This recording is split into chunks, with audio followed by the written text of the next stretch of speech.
Okay, well, good evening, vinyl community. Once again, I haven't done one of these videos in ages. I keep saying I'm going to do these more often, and let me just get right to it. I want to cover a couple different topics. One of the big things I want to touch on is I went outside the country, did some vinyl shopping when I was in London a couple months ago, and I'll get to that in a minute. And I'm going to talk about some classical, but I'm going to save that to the end because I know some not everyone's crazy about classical music. Those of you who are into classical might want to hear that, and the rest of you maybe bail when I get into that. But I'm going to start by talking about Record Store Day. I know a couple of months ago, the last Record Store Day, a lot of people were saying like this was the best Record Store Day we've ever seen. So many great titles, blah blah blah blah. There was nothing I was interested in last Record Store Day. There was one record I was interested in. I said, screw this. I'm not waiting in that damn line. I can just order it from Mike and the In Groove. That's what I did.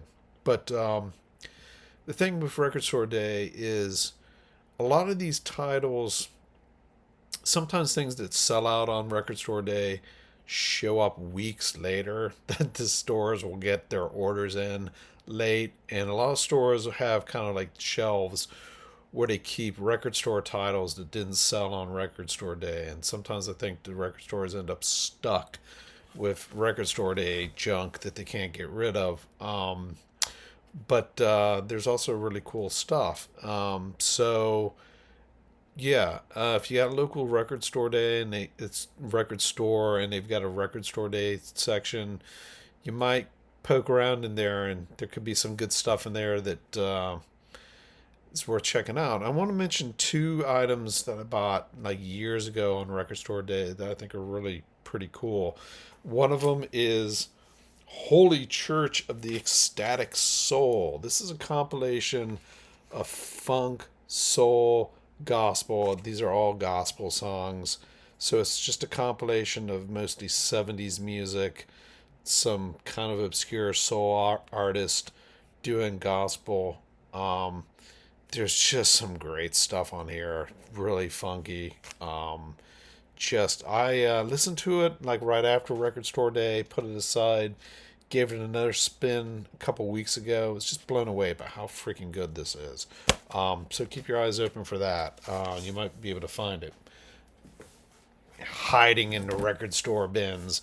And another really cool thing that came out, I think, about a year ago was this Hendrix recording. This is called Burning Desire. I know this was available for a while just as a bootleg. It's just jam sessions in the studio. It's Hendrix screwing around, probably from, I think it was recorded in 1969 and 70. But goddamn, he fucking shreds on this thing. I mean, it's just him jamming in the studio. And the guitar playing is just, man, he just freaking shreds. It's really good. So if you see this one, if you're at all into Hendrix, check this out. It was a Record Store Day release. It rocks. So real quick, back in September, I think it was late September, maybe early October, I actually went to the Austin Record Convention, which, if you don't know, is the biggest record convention in the States. Happens twice a year. I went down there, got a bunch of really cool stuff. Some of it I haven't even listened to yet, but it's really cool. If you get a chance to go to the Austin Record Show, check it out. I mean, there's just so much good stuff down there. I'm going to say that I found one vendor that I really. This guy specialized in 60s music. And so he had like a bunch of um, like early pressings of 60s albums, a lot of them Romanos. His prices were really reasonable.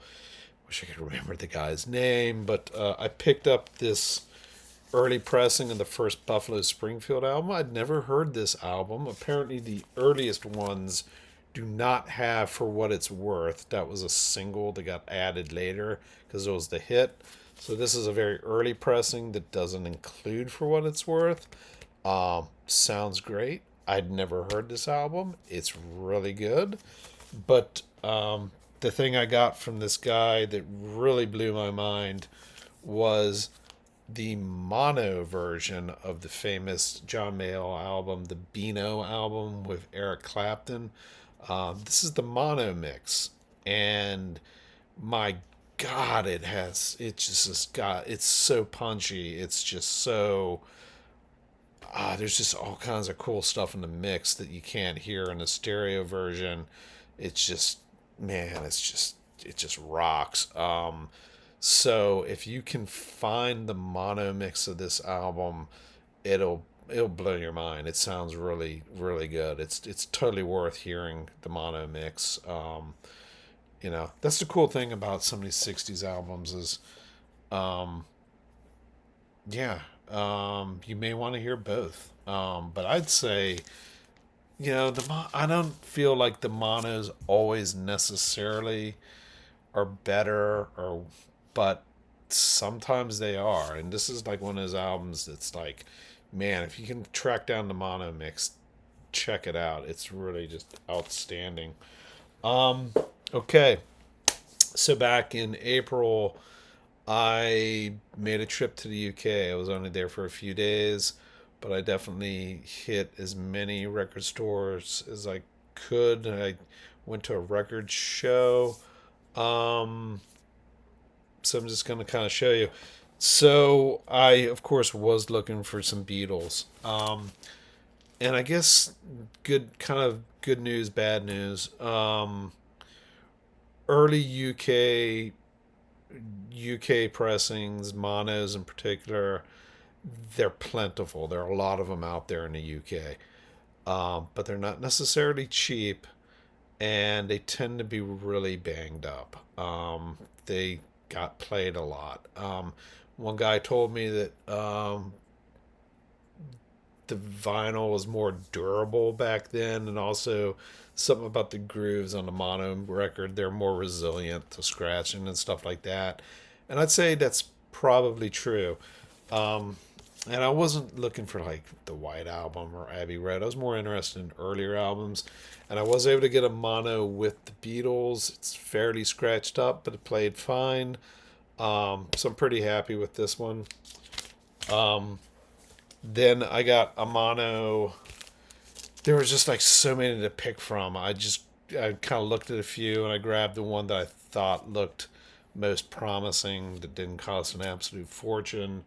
And I got this Hard Day's Night, and unfortunately, it skips. It's scratched up pretty bad, and it skips.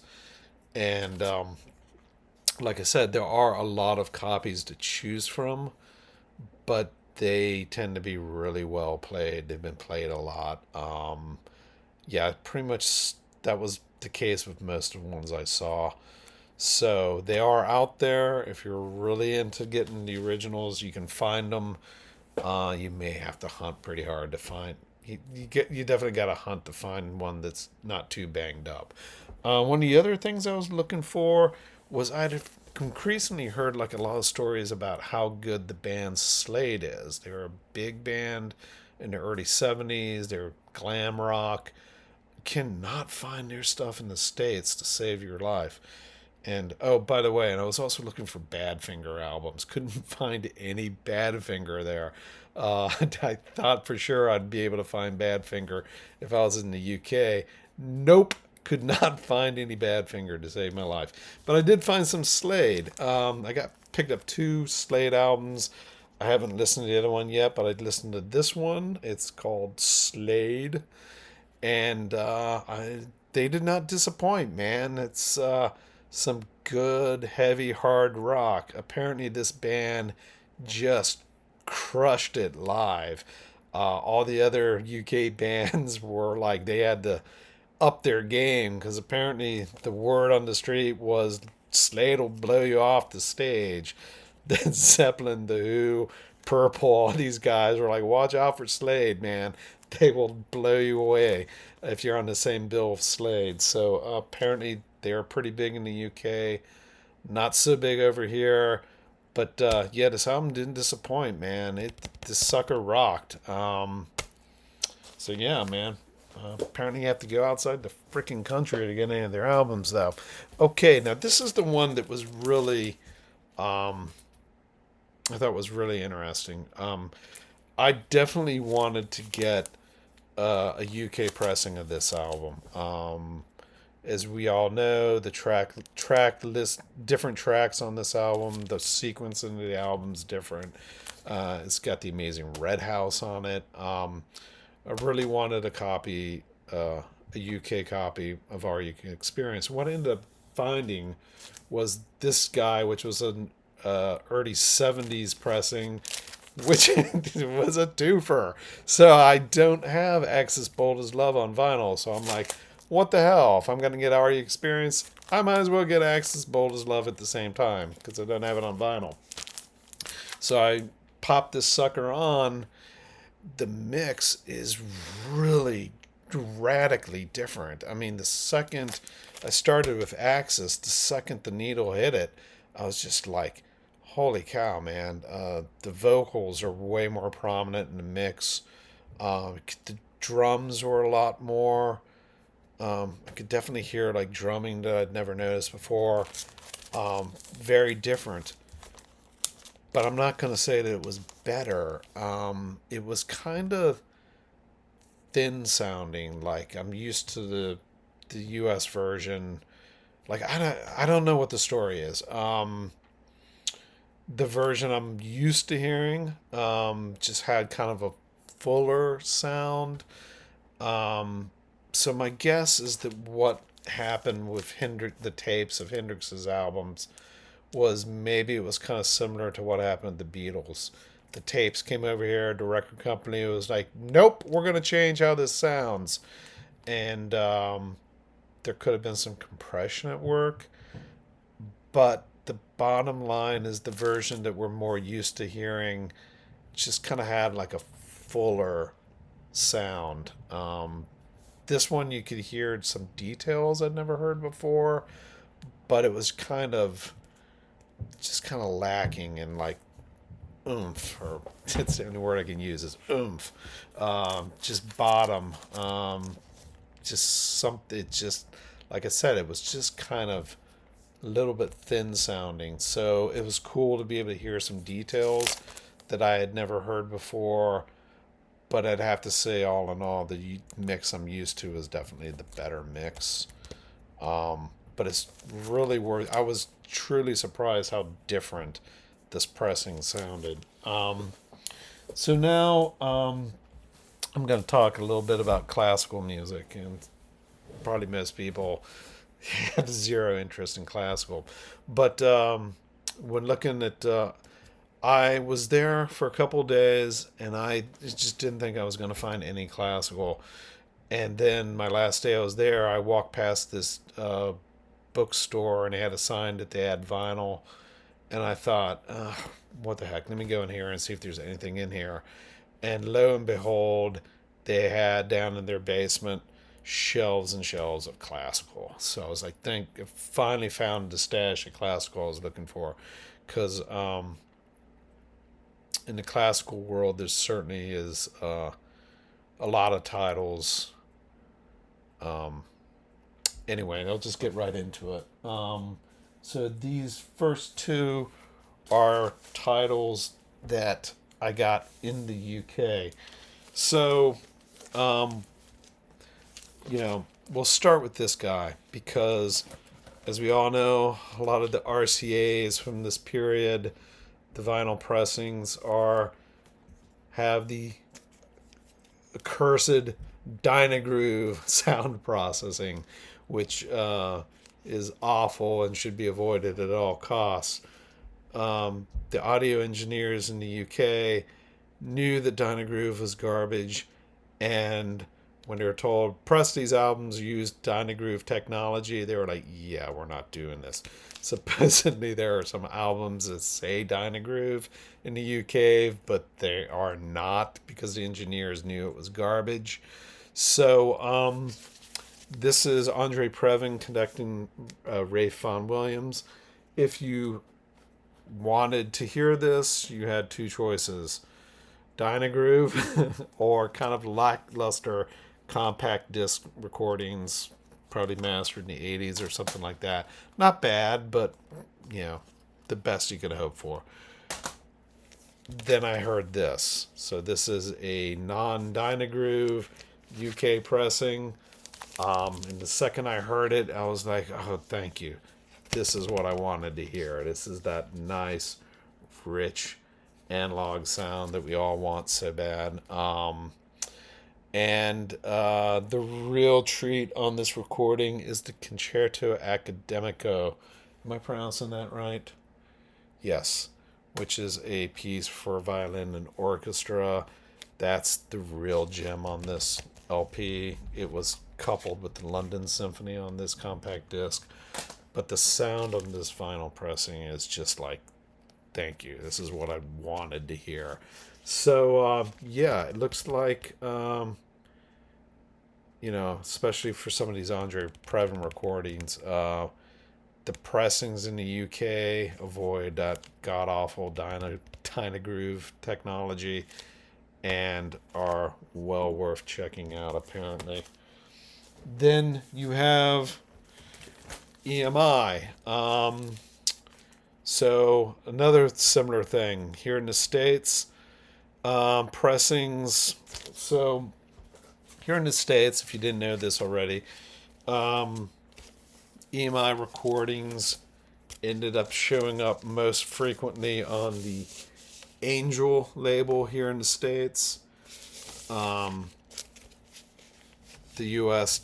distributor, Angel, were giving copies of tapes, like several generations from the master tapes. So already the tapes were several generations removed from the original source. So they're inferior tapes to start with. And the quality of the vinyl on Angel is notoriously noisy. And so, unfortunately, any sort of EMI pressings of classical in the States from especially the 60s or 70s, they're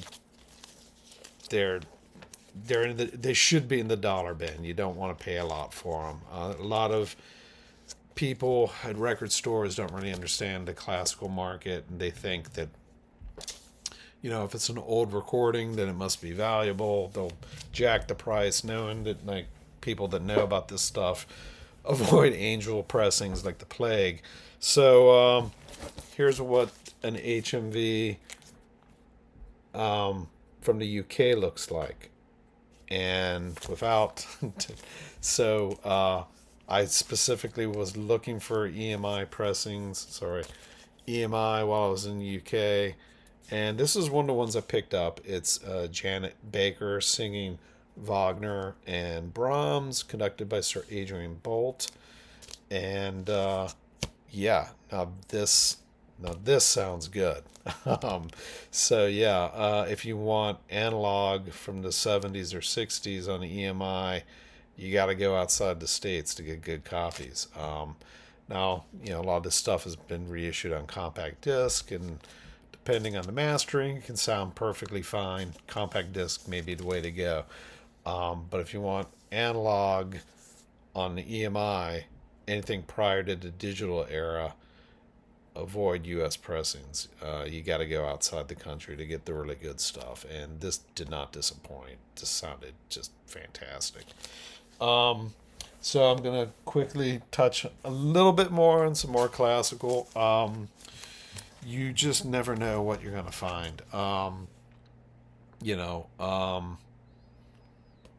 lot of classical shows up in garage sales, libraries, used bookstores. You don't know. Here's one I got for 50 cents at my local library. It's a mono of some Respighi tone poems, Fountains of Rome, Pines of Rome, conducted by Ormandy. A mono pressing for 50 cents. It's a 6i. It sounds amazing. Oh God, it sounds so good. So it's hit or miss with some of these titles, especially the monos. But yeah, this is like an example of one you could just find in the dollar bins or Goodwill, and it's just like, God, this is the stuff you're looking for. And then there's some stuff that sounds terrible. So, but yeah, if you see this title and you can get an original, a 6i, my God, it sounds really good. Um, I just real quick, I just thought this is a great. I've listened to this a few times. This is Arthur Grumio playing violin concertos by Berg and Stravinsky, two different conductors, Concertgebouw. Not so crazy about the Berg, love the Stravinsky. So if you see this album floating around, I really recommend it. I usually don't see white label promos in the classical world. Here you go. Haydn String Quartets, Opus 20. It's a white label promo. My God, this sounds good. I've been listening to a lot of Haydn lately. And this sucker is just, this is an amazing performance. It's a quartet I'd never heard. The Kokert Quartet, never heard of them. It's definitely an older recording, but my God, it's just, I think it's just fantastic. So just real quick, some other classical titles. Yeah, we're seeing just crazy box sets being issued. Unfortunately, you know, everything's going to streaming, and the record companies have just decided when it comes to classical, just put everything in these massive box sets. Here's a 30 CD box set on the Naxos label of choral music. I haven't listened to all of this yet, but there's definitely some great stuff in here. And I will definitely draw your attention to this Mass in B flat major by Haydn. This is, it was recorded in 2008. This like rivals like Misa Solemnis or the German Requiem, an amazing choral work. Sound quality is just outstanding. It was recorded, like I said, in 2008.